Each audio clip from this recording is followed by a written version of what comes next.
కవులు విధ్వంసాన్ని సృజనను విధ్వంసం చేస్తున్న వాళ్ళను సహించలేదు.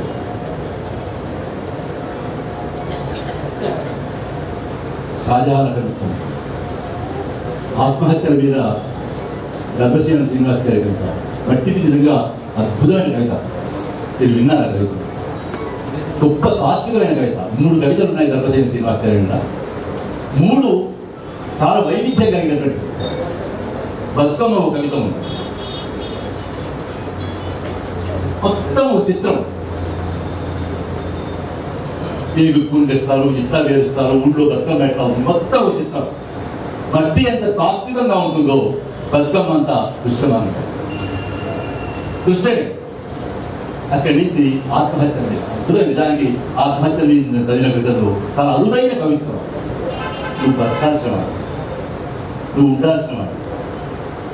ఈ భూమికి భారమైన వాళ్ళేమో నిన్ను చంపుతూ ఉన్నారు, బతకాల్సిన నువ్వేమో చనిపోయావు. నిజానికి ఆయన కవితల్లో చెప్తారంటే శంకర్ అట్లా గుర్తుపెట్టుకొని చెప్పాడు. కానీ అంత అద్భుతమైన షాజహాన్ కవిత. ఆమె చదివిన కవిత ఉంటే కూడా మిగిలిన 2 కవితలు ఆయన మూస్తుంది. ముగింపులో ముస్లింల జీవితాలు ఏమైపోయింది,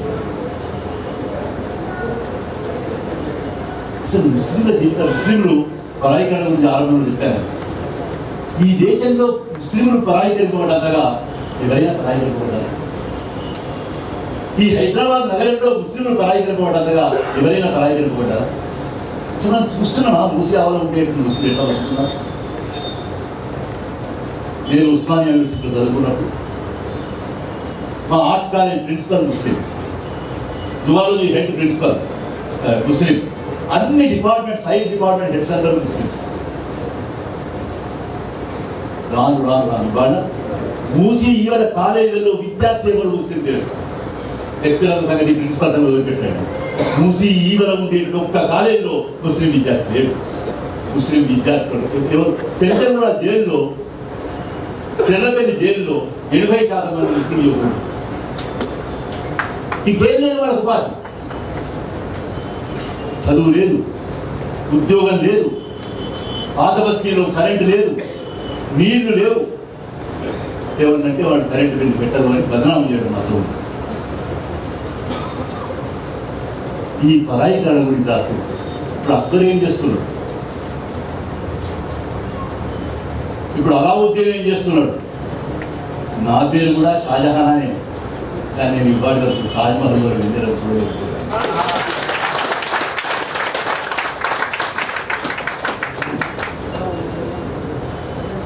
ఎంత చెప్పండి, మనం కమ్యూనిస్టులో విప్లవకాలం కావచ్చు, మన ముందు మనుషులుగా ఆలోచిస్తున్నాము. తోటి మానవులైనటువంటి ముస్లింల గురించి మనం మనుషులుగా ఆలోచిస్తున్నాం. అయితే అక్కడ నారాయణ ఏం కారణం మనం మనుషులు ఆలోచించకపోవడానికి? మరి మన తప్పు కాదు, పెట్టుబడి తప్పు. మీరెవరు బుద్ధిజీవులు, మేధావులు వలసల గురించి మాట్లాడడం లేదు, వలసకి కారణమైనటువంటి పెట్టుబడి గురించి మాట్లాడడం లేదు. తెలంగాణలో వలసలు చేసుకొని ఇక్కడికి పెట్టుబడి ప్రవేశిస్తే దాని మీద మేము ఆక్రోశం ప్రకటిస్తూ ఉంటే మేము ఆంధ్ర వాళ్ళ మీద కోపం ప్రకటిస్తున్నాం మీకు అనిపిస్తుంది. అది మాట వలస వచ్చే మాట. బ్రిటిష్ వాళ్ళు ఏమన్నా, బ్రిటిష్ వాళ్ళు ఒకటి ఆనందంగా బిడ్డలు గొప్ప కార్మికులు లేరు. అయితే ఈ పెట్టుబడి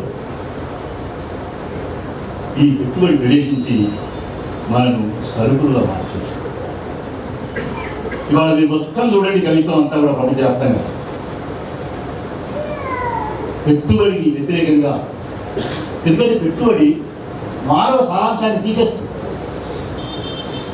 పెట్టుబడి కొనుక్కోవడం, అమ్ముకోవడం అనేటువంటి ఒక సంస్కృతిని చెప్తుంది తప్ప పెట్టుబడి మానవీయ సంస్కృతి లేదు. పెట్టుబడి సంస్కృతి లేదు. ముఖ్యంగా పెట్టుబడి తన అత్యున్నత చేసేటువంటి సామ్రాజ్యాలను చేరుకున్న తర్వాత అది మారిపడి, అది మరణశయ్యపోయింది, శవమైపోయింది. ఆ శవం ఇవాళ మనం పరిపాలిస్తుంది. ఆ శవం దుర్గంధం ఇవాళ మన సంస్కృతి అయిపోతున్నది. దీని నుంచి మట్టి వాసన కోసం, పూల వాసన కోసం వెతుక్కుంటున్నటువంటి గౌరవం దీనికి ఏం కారణమైంది? మరి నిజానికి ఏ వనరులను దిగ్విజయడం కొరకు ఈ పెట్టుబడి ప్రవేశించింది? వనరులకు ఆధారాలుగా ఎవరున్నారు ఈ దేశంలో, ఈ ప్రపంచంలో? ఎందుకు ఒక ముస్లింల పట్ల, ఒక ఆదివాసుల పట్ల మొత్తం ఒక వ్యవస్థకు కోపం ఉన్నది? ఆ మూలాల్లో మీరు అర్థం చేసుకుంటే మనం ప్రపంచవ్యాప్తంగా ముస్లింల పాదాల కింద తైలం ఉండాలి. ముఖ్యంగా మధ్య